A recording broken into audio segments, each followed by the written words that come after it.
Sonnet 13 by William Shakespeare, 1565 to 1616. Oh, that you were yourself! But love, you are no longer yours than you yourself here live. Against this coming end you should prepare, and your sweet semblance to some other give. So should that beauty which you hold in lease find no determination. Then you were yourself again after yourself's decease, when your sweet issue, your sweet form should bear. Who lets so fair a house fall to decay, which husbandry in honour might uphold against the stormy gusts of winter's day, and barren rage of death's eternal cold? Oh, none but unthrifts. Dear, my love, you know, you had a father. Let your son say so. Okay, this is Sonnet 13 by William Shakespeare, the bard, playwright, poet from Stratford-upon-Avon. Okay, this is another of the procreation sonnets, telling to the fair youth, telling him that he must have children to make his beauty continue. And I think there are something like 17 of these, telling that the fair youth must get married, have children, and keep his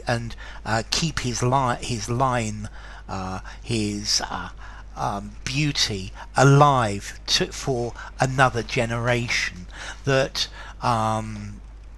having children is his obligation. It's his obligation to pass his beauty down to later generations. So here we go.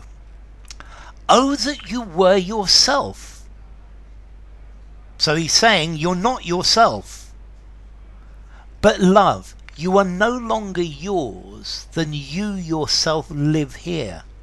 And then Shakespeare explains, he says that you are only yourself, you only have you while you are alive. When you die, then it's gone. So, oh, that you were yourself. I want you, what he's saying is, I want you not to die. I want you to immortalize yourself. Against this coming end you should prepare, and give your sweet semblance to some, and your sweet semblance to some other give. So, you're going to die. And when you die, you are no longer yourself.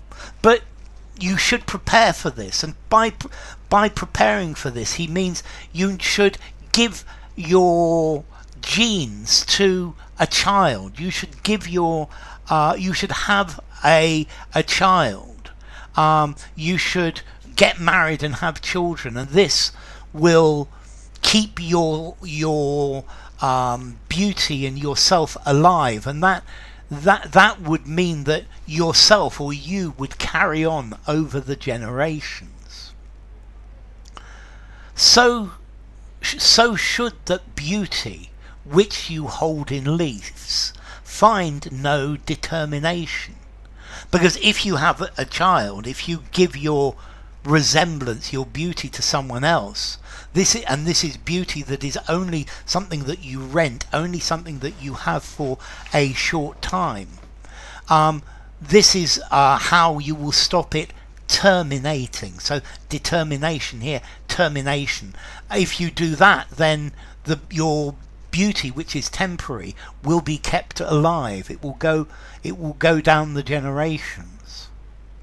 Then you were yourself again after your decease, and like that, then you would be yourself again even after you die. So you would live even after your death. When your sweet issue from your sweet form should bear.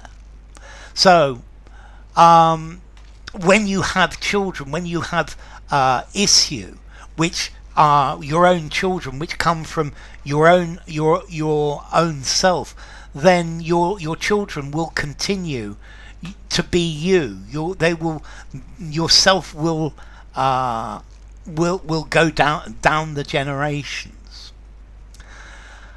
And then Shakespeare starts again with this idea that he had, I think, in Sonnet 10 about house and husbandry. Who lets so fair a house fall to decay? So a beautiful lineage, the house, yeah, the family, yeah, the house of York, the house of Windsor, the house of the fair youth. So who lets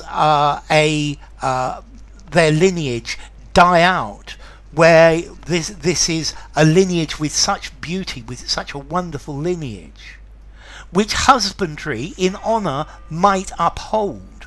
So which husbandry, being a husband to a wife, having children, might honourably uphold to continue the lineage of the house. Husbandry is normally talks about the breeding of animals, plant husbandry, looking after plants, husbandry, breeding of animals and livestock. So husbandry, breeding, yeah? So you could, by breeding, you could uphold the honour of your house. You could help it to withstand against the stormy gusts of winter's day and barren rage of death's eternal cold. So if you have this child, this would protect you against the storms of winter, the stormy gusts of winter's day. But here winter is talking about old age and death. So by having a child, you would protect your house, you would protect your line, your family line against death and the barren rage of death's eternal cold, and the rage, the anger of the coldness of death. So you would then your beauty would no longer be barren without children. That your beauty would, and your wonderful characteristics of your line would carry on. So who doesn't do the simple thing of having children to maintain their family line, to provide comfort in the winter years of people? Oh, none but unthrifts. So only somebody who is extravagant would do this. Somebody who is unreasonable, who gives no thought to the future, who doesn't think about providing for themselves in their old age. So he's calling him an unthrift, and maybe he's a bit angry he hasn't had children. Dear my love, you know you had a father. So if you hadn't had a father, if your father hadn't and your parents hadn't given birth to you, then you wouldn't be here. So let your son say so. So have a son, and then your son can say, I had a father, because you had a father, fair youth. So have a son, and let your son say, I had a father, and let the generations continue. So enough. If you enjoyed the video, give it a rating, subscribe to my channel, and I will see you soon. Bye for now. Sonnet 13 by William Shakespeare.